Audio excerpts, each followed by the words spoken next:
Audio Jungle.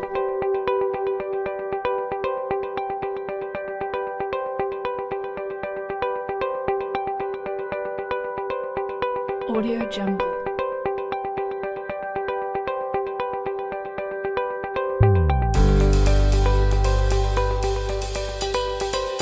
Audio Jungle.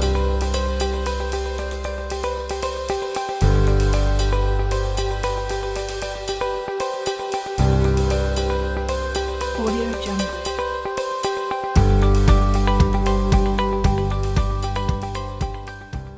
Okay, I am Gabriel Igot.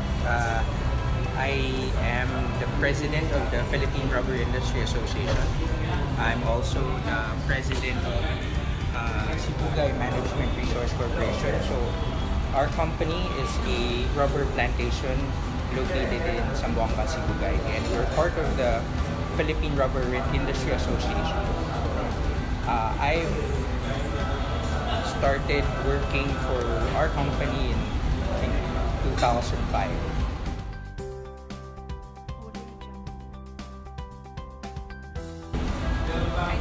Well, rubber industry, I think it started with the Americans when they brought in three corporate farmers. So Goodyear, Goodrich, and Simdorf.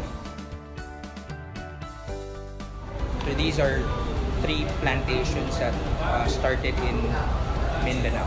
So that was the start of our the industry. And then from there, it developed into all these other products.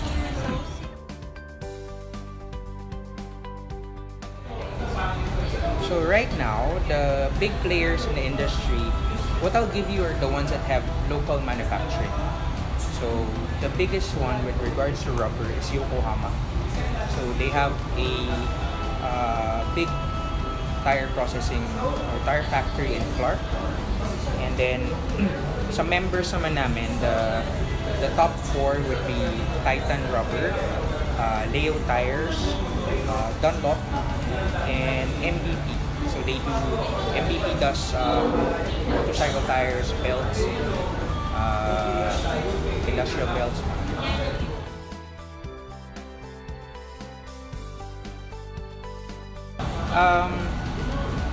The latest figures that we have is from 2016. So the total export of rubber products, both natural rubber and manufactured rubber, is the $135 million.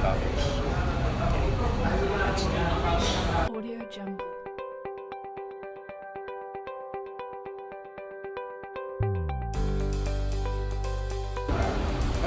For local companies, the biggest issue is trying to adapt to new technologies, basically trying to use different materials because we don't have any material engineering, material science.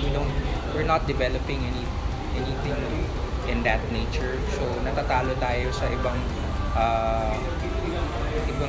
companies that invest in R&D and continually upgrading their facilities. Sa Philippines, we're still stuck.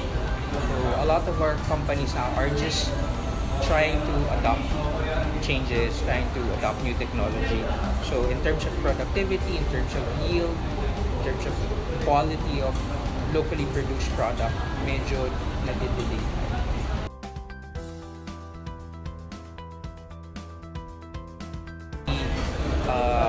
Malaysia and Thailand. So they really invest a lot in R&D. I think Malaysia is the biggest or the leading producer of rubber gloves and condoms. Thailand is probably on automotive parts. It's a lot of the automotive parts use a lot of rubber. So sila yung leading sa ASEAN.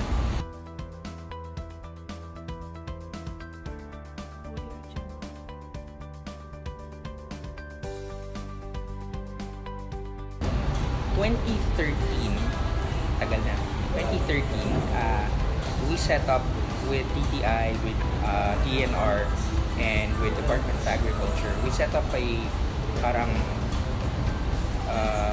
interagency private-public group, and its main task was to address the issues sa industry. So last year, we finally yung roadmap ng rubber industry was finally approved by all the secretaries. So in that roadmap, we want to address a lot of the issues in terms of competitiveness ng local manufacturing industries natin. So part of that is to upgrade our processing and manufacturing. So we're getting the help of DOST to make sure that all our companies are ISO, and we're also engaging with DOST on how to improve yung manufacturing. If they can do some R&D for us. Those are what we do with DOST. With regards naman with DTI, we started recently joining a lot of international fairs. The Philippines is also now a member of a lot of rubber-based organizations, international organizations. So slowly we're trying to build that network, and with JICA, we're also trying to partner up with them to have some technology transfer, especially with the automotive sector. So yun yung mga ginagawa natin. And then the other one is with DA and DNR, we're trying to upgrade our raw material.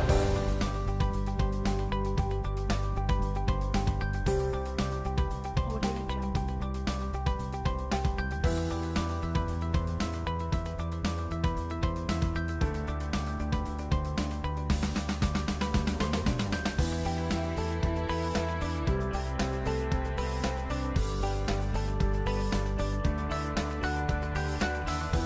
Our technology stuck in the 80s, so we're trying to upgrade that, trying to introduce new good agricultural practices, improve the processing, just to upgrade yung quality of our raw material.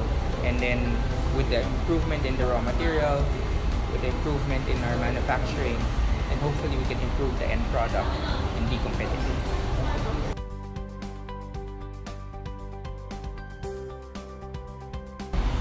Right now, for our members, it's basically just productivity and product innovation, and a lot of joint ventures with foreign companies.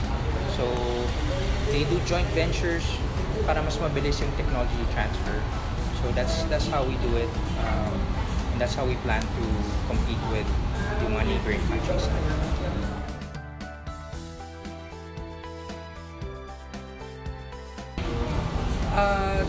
There's a lot with the automotive.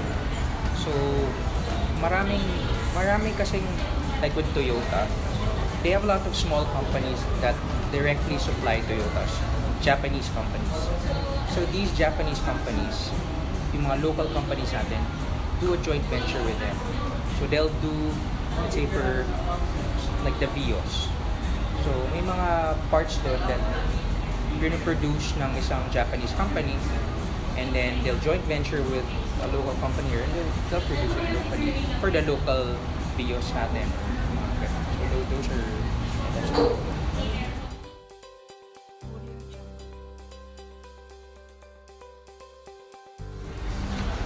well, the government through DOST, they do a lot of help ngayon in improving the operations of the company, making them ISO certified, and then improving their operations. With DTI, they're joining a lot of fairs. So, and they're trying to promote local rubber products. Aside from that, there's a pending bill in Congress, which is the rubber authority.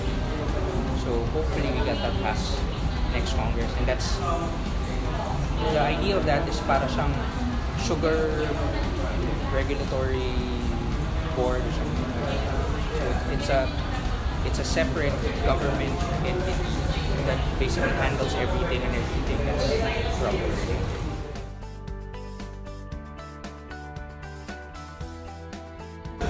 So,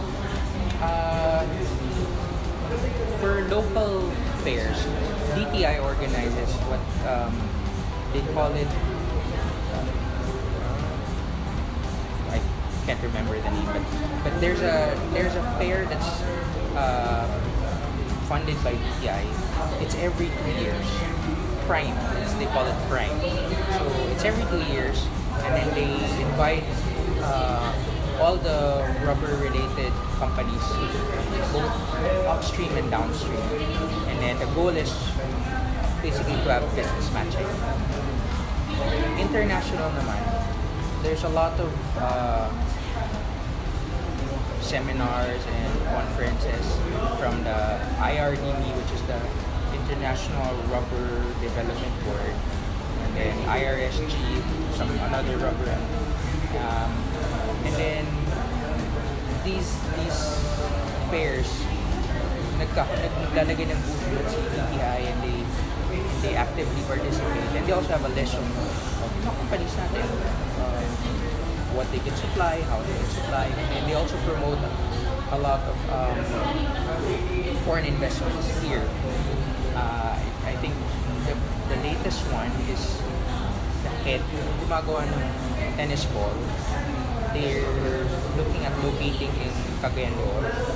So if they locate here, then and they move, hopefully eventually they move all their manufacturing from China to Cagayan de Oro, we're gonna be the biggest supplier of tennis ball in the world. So may mga ganun initiative to bring in a lot of foreign manufacturing, especially from China, kasi nag-higpit na sila doon. Yung competitiveness nila in terms of labor costs and yung mga incentives dati na binibigay ng China, hindi na nila binibigay. And medyo competitive na tayo sa labor cost ulit. So a lot of the companies are starting to move back. There's even a news article a few months ago, parang I think Ayala is developing a industrial park also in Cagayan de Oro for roughly 100 rubber-based companies from China to locate. So those are yung mga nagawa. This is to the help of DOI and DTI.